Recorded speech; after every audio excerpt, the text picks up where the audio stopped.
सेहत के पहले सेगमेंट में जानिए HbA1c या प्लाज्मा ग्लूकोज टेस्ट। डायबिटीज के मरीजों के लिए कौन सा टेस्ट ज्यादा सही? देश के हेल्थ केयर सिस्टम को मजबूत बनाने के लिए हेल्थ मिनिस्टर जेपी नड्डा ने AI इम्पैक्ट समिट में 2 नेशनल इनिशिएटिव्स लॉन्च किए हैं। सेहत के दूसरे सेगमेंट में इनके बारे में जानेंगे। ग्रेटर नोएडा में कुट्टू का आटा खाने से 70 से ज्यादा लोग बीमार पड़ गए। सेहत के आखिरी सेगमेंट में जानिए मिलावटी कुट्टू का आटा कैसे पहचानें। Brought to you by Sensodyne DSP। नया सेंसोडेंट DSP नर्व्स को प्रोटेक्ट करे और इनेमल को repair. Feel the relief with Sensodyne DSP। Bharat है diabetes capital of the world. ICMR INDIAB 2023 की एक स्टडी के मुताबिक भारत में 10 करोड़ से ज्यादा लोगों को डायबिटीज है और 14 करोड़ से ज्यादा लोग प्री डायबिटिक हैं, यानी डायबिटीज के रिस्क पर हैं। लेकिन इसके बावजूद देश की एक बहुत बड़ी आबादी शुगर टेस्ट नहीं करवाती। उन्हें पता ही नहीं चलता कि डायबिटीज की शुरुआत हो चुकी है, क्योंकि डायबिटीज के शुरुआती लक्षण महसूस नहीं होते।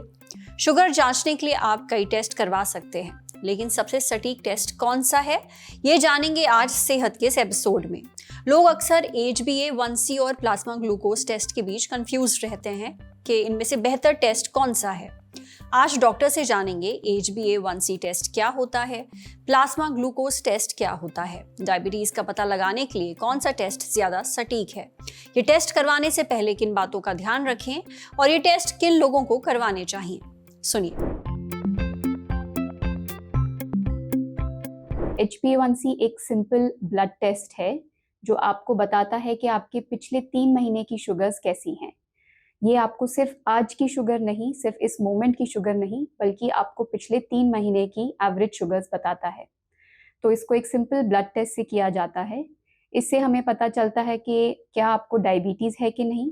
अगर आपको ऑलरेडी डायबिटीज़ है तो क्या दवाइयाँ आपके लिए सही है कि नहीं, आपका कंट्रोल कैसा है। एंड अगर इसमें वैल्यूज़ आपकी एज फॉलोइंग अगर मैं जैसे बताती हूँ तो आप डायग्नोज कर सकते हैं कि अगर 5.7 के नीचे है तो मतलब आपके शुगर टेस्ट नॉर्मल हैं। अगर आपका HbA1c 5.7 to 6.4 है तो मतलब आपको प्री डायबिटीज़ है, मतलब आगे आपको डायबिटीज़ आने का रिस्क है। एंड अगर आपका HbA1c 6.5 के ऊपर है, इसका मतलब आपको डायबिटीज़ डेफिनेटली है एंड इसके लिए आपको डाइट, लाइफस्टाइल और मेडिकेशंस की ज़रूरत है। तो आपको एक डॉक्टर को जल्द ही कांटेक्ट करना चाहिए। प्लाज्मा ग्लूकोज आपको बताता है कि आपके इस पर्टिकुलर मोमेंट में, इस समय में आपकी शुगर कैसी है। तो समझिए आपकी एक कैमरा की फोटो की तरह है और HbA1c आपके पिछले 3 महीने की वीडियो की तरह है। तो जो आपका ग्लूकोज टेस्ट है वो भी एक साधारण ब्लड टेस्ट से होता है, जिसको हम किसी भी टाइम ले सकते हैं।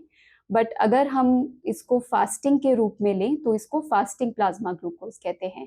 फास्टिंग मतलब आपको पिछले एटलीस्ट 10 से 12 घंटे खाली पेट रहना चाहिए रात भर।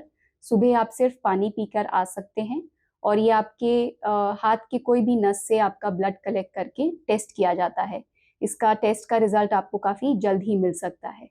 अगर आपका फास्टिंग ग्लूकोज मोर देन 126 है, मतलब ये डायबिटीज़ का साइन है। अगर ये लेस देन 100 है तो ये नॉर्मल है, और अगर इसके बीच में है तो मतलब आपको प्री डायबिटीज़ हो सकता है। दूसरा है आपका जो हम कहते हैं पोस्ट मील ब्लड शुगर प्लाज्मा ग्लूकोज। इसका मतलब है कि आपके खाना शुरू होने से लेकर 2 घंटे बाद जब आप उसको ख़त्म करते हैं, उसका ब्लड ग्लूकोज का वैल्यू बताता है। अगर ये प्लाज्मा ग्लूकोज 200 के ऊपर आता है खाना खाने के बाद, मतलब आपको डायबिटीज़ है, और अगर ये लेस देन 140 है तो ये नॉर्मल है। अगेन इसके अगर बीच में वैल्यू आती है मतलब आपको डायबिटीज़ का रिस्क है। थर्ड हम कहते हैं रैंडम ब्लड ग्लूकोज, कि हमने इरिस्पेक्टिव आपने खाना खाया है या आप फास्टिंग है। रैंडम ब्लड ग्लूकोज मतलब किसी भी मोमेंट का ग्लूकोज, और अगर ये 200 के ऊपर है और साथ में आपको कुछ डायबिटीज़ रिलेटेड लक्षण हैं, इसका मतलब आपको डायबिटीज़ डेफिनेटली है। तो आप ये सब चीज़ों को ध्यान में रखें और अपना ब्लड टेस्ट ज़रूर कराएं। तो तो दोनों टेस्ट में से HbA1c या आपके प्लाज्मा ग्लूकोज में से कौन सा टेस्ट बेटर है आपके डायबिटीज़ जानने के लिए? इसका आंसर इतना आसान नहीं है, बट अगर मैं बात करूं तो HbA1c और प्लाज्मा ग्लूकोज दोनों ही एसेंशियल है। HbA1c हमें थोड़ा एक बेटर आइडिया देता है कि आपके पिछले 3 महीने की शुगर्स कैसी हैं। प्लाज्मा ग्लूकोज से हमें और भी जानकारी मिलती है, बट उससे सिर्फ इस समय का शुगर पता चलता है। बट काफ़ी बार हम अगर प्लाज्मा ग्लूकोज को देखें तो हम समझ सकते हैं कि क्या शुगर कभी लो तो नहीं जा रही है या किसी टाइम पे आपकी शुगर बढ़ तो नहीं रही है। एंड HbA1c आपको सिर्फ एक एवरेज दे सकता है, बट प्लाज्मा ग्लूकोज आपको एक एक्यूरेट वैल्यू बता सकता है कि आपकी किस टाइम पे कितनी शुगर है। तो दोनों की अहमियत है, बट ज़्यादा अगर हम किसी को चूज़ करना चाहें तो HbA1c ज़्यादा वैल्यूएबल है। तो अगर आप अपने टेस्ट्स के लिए प्रिपेयर करना चाहते हैं तो कुछ सावधानियां मन में रखें। अगर आप HbA1c के लिए टेस्ट के लिए जा रहे हैं तो इसमें फास्टिंग की ज़रूरत नहीं है, ये टेस्ट कभी भी हो सकता है। अगर आप अपना फास्टिंग प्लाज्मा ग्लूकोज कर रहे हैं तो आप रात को 10 से 12 घंटे फास्टिंग करें और उस दिन अपनी जो दवाइयाँ हैं वो रेगुलर तौर पे लें। अपने खाने के 2 घंटे बाद की शुगर टेस्ट करने के लिए आप अपना साधारण रूटीन खाना खाएं और उसके 2 घंटे के बाद अपना ब्लड टेस्ट सैंपल दें। इन सारे टेस्ट से पहले आप ध्यान रखें कि आप बहुत ज़्यादा एक्सरसाइज या बहुत ज़्यादा डाइटिंग ना करें, क्योंकि ये आपके टेस्ट में थोड़ा सा वेरिएशन ला सकता है। तो अपना नॉर्मल रूटीन फॉलो करते हुए, अपनी नॉर्मल दवाइयाँ लेते हुए ये सारे टेस्ट करें। जिन पेशेंट्स को ऑलरेडी डायबिटीज़ है, HbA1c एवरी 3 मंथ्स चेक करना चाहिए आपके कंट्रोल को जानने के लिए, और आपको फास्टिंग और खाना खाने के 2 घंटे के बाद एटलीस्ट वंस अ मंथ करना चाहिए। जिन पेशेंट्स को अभी तक डायबिटीज़ डायग्नोज नहीं हुई है और उनको ऐसे कुछ लक्षण हैं जैसे प्यास ज़्यादा लगना, लघवी ज़्यादा आना, थकावट होना, इन्फेक्शन होना, यूरिन के इन्फेक्शंस होना, तो आप अपना शुगर का टेस्ट ज़रूर करें, जिसमें HbA1c और फास्टिंग PP ग्लूकोज ज़रूर कर सकते हैं। मेरे पॉइंट ऑफ व्यू से आजकल मैं बहुत यंग पेशेंट्स में भी डायबिटीज़ देख रही हूँ जो विदाउट सिम्टम डायग्नोज हो रही है। तो मेरे पॉइंट ऑफ व्यू से सभी पेशेंट्स को आफ्टर एज ऑफ 30 और 35 उनको अपने ईयरली या once in 2 years routine test करने चाहिए, जिसमें HbA1c और fasting and 2 hours post meal glucose ज़रूर करना चाहिए। स्पेशली जिनके फैमिली में किसी को डायबिटीज़ है या वो ओवरवेट या ओबेसिटी से सफ़र कर रहे हैं। सो अपना टेस्ट ज़रूर करवाएं एंड अपने डॉक्टर से अपनी रिपोर्ट ज़रूर डिस्कस करें। तो समझे आप, इन दोनों टेस्ट के अपने अपने फायदे हैं। आप अपने रूटीन टेस्ट में HbA1c, फास्टिंग और खाने के 2 घंटे बाद वाला ग्लूकोज टेस्ट करवा सकते हैं, खासकर वो जो रिस्क कैटेगरी में आते हैं। अब बढ़ते हैं सेहत के अगले सेगमेंट की तरफ, तन की बात।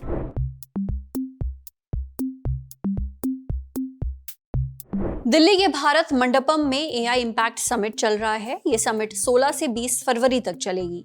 आर्टिफिशियल इंटेलिजेंस यानी AI को लोगों की बेहतरी के लिए कैसे इस्तेमाल किया जाए, इस पर इस समिट में चर्चा हो रही है।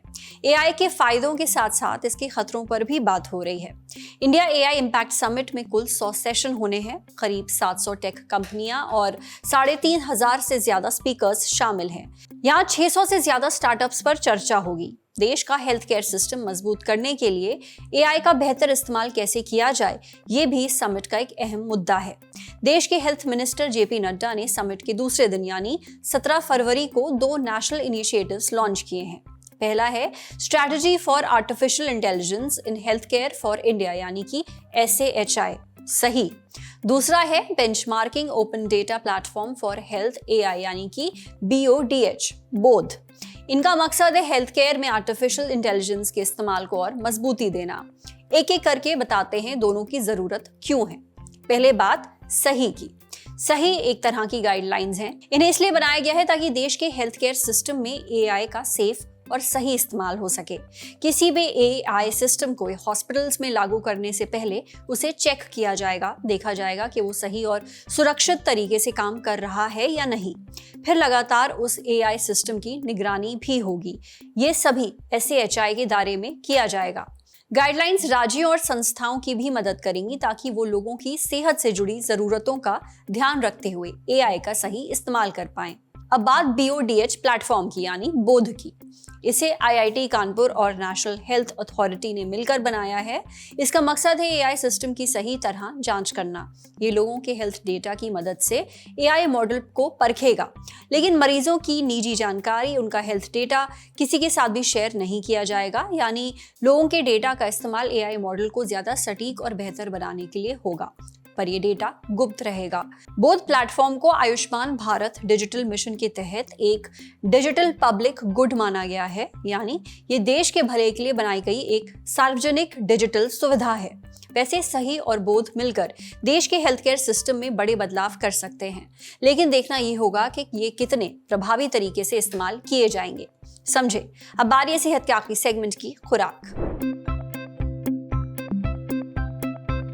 ग्रेटर नोएडा वेस्ट की 3 सोसाइटीज में 15 फरवरी को 70 से ज्यादा लोग एक साथ बीमार पड़ गए। इन सभी ने शिवरात्रि के दिन कुट्टू का आटा खाया था।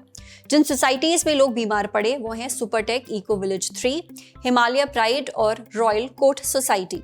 इंडिया टुडे से जुड़े अरुण त्यागी की रिपोर्ट के मुताबिक कुट्टू का आटा खाने के बाद देर रात लोगों की तबीयत बिगड़ने लगी। उन्हें पेट दर्द होने लगा, उल्टियां आने लगी। इसके बाद इन सभी को पास के अस्पताल ले जाया गया, जहां पता चला कि इन सभी लोगों को फूड पॉइजनिंग हो गई है। कई लोगों को इलाज के बाद घर भेज दिया गया, लेकिन कुछ अभी भी अस्पताल में भर्ती हैं। इसके बाद फूड सेफ्टी ऑफिसर की शिकायत पर BNS की धारा 275 और food safety and standards act 2006 की संबंधित धाराओं में FIR दर्ज की गई है। पुलिस ने रॉयल कोट सोसाइटी की एक दुकान और कुट्टू के आटे के उस बैच की सप्लाई करने वाले गोदाम को सील कर दिया है। साथ ही गोदाम के मालिक समेत 4 लोगों को हिरासत में लिया गया है। बिसरक के medical superintendent doctor Sachin Mishra ने इंडियन एक्सप्रेस से बातचीत की। बताया कि पहली नजर में तो यही लगता है कि मिलावटी कुट्टू का आटा नकली ब्रांडिंग के साथ बेचा गया है। FSSAI यानी food safety and standards authority of India की टीम ने आटे के सैंपल लिए हैं। जल्द ही रिपोर्ट आने की उम्मीद है। वैसे ये कोई पहला मामला नहीं है जब कुट्टू का आटा खाकर लोग बीमार पड़े हों। इससे पहले सितंबर 2025 में दिल्ली में मिलावटी कुट्टू का आटा खाने के बाद करीब 200 लोग बीमार पड़ गए थे। भारत में कुट्टू का आटा काफी खाया जाता है। व्रत में खासतौर पर कुट्टू का आटा खाया जाता है, इसलिए जरूरी है कि इसे खरीदते समय और इस्तेमाल से पहले सावधानी बरती जाए। ये चेक किया जाए कि कहीं उसमें कोई मिलावट तो नहीं है। कुट्टू के आटे में मिलावट का पता कैसे चलेगा, ये हमने पूछा नोएडा में डेली डाइट्स की फाउंडर और डाइटिशियन अमृता मिश्रा से। डाइटिशियन अमृता बताती हैं कि असली कुट्टू का आटा हल्का भूरा या हल्का ग्रे रंग का होता है। ये छूने में हल्का दानेदार, हल्का चिपचिपा और मुलायम महसूस होता है। इसमें से मिट्टी जैसी खुशबू आती है, लेकिन नकली कुट्टू का आटा सफेद या चमकीला दिखाई देता है।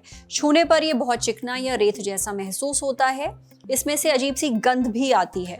अगर एक कटोरी पानी में थोड़ा सा कुट्टू का आटा मिलाया जाए तो असली आटा धीरे धीरे कटोरी की तली में बैठ जाता है। वहीं नकली या मिलावटी आटा पानी में जल्दी घुल जाता है या सफेद परत छोड़ सकता है।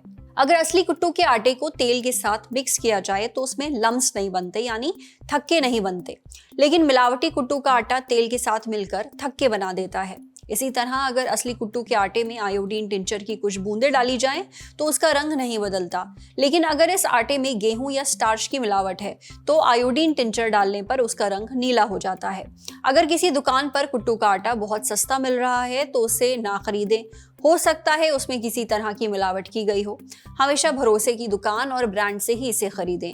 सीलबंद कुट्टू का आटा ही लें, साथ ही पैकेट पर लिखी एक्सपायरी डेट जरूर चेक करें।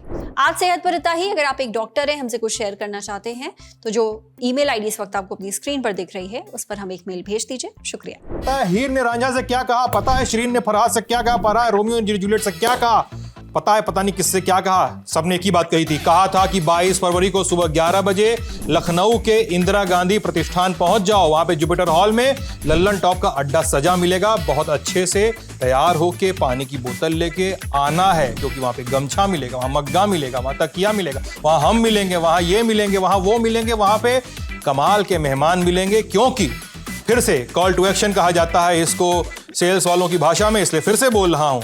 आइए हमारे लल्लन टॉप अड्डे में, जो है 22 फरवरी को सुबह 11 बजे लखनऊ के इंदिरा गांधी प्रतिष्ठान के जुपिटर हॉल में। एंट्री एकदम फ्री है।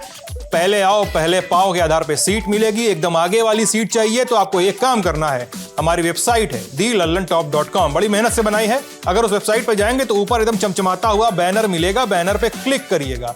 क्लिक करने के बाद एक फॉर्म खुलेगा, भर दीजिए, आ जाइए लल्लन टॉप अड्डा में। हजरात हजरात हजरात, गाना बजाओ।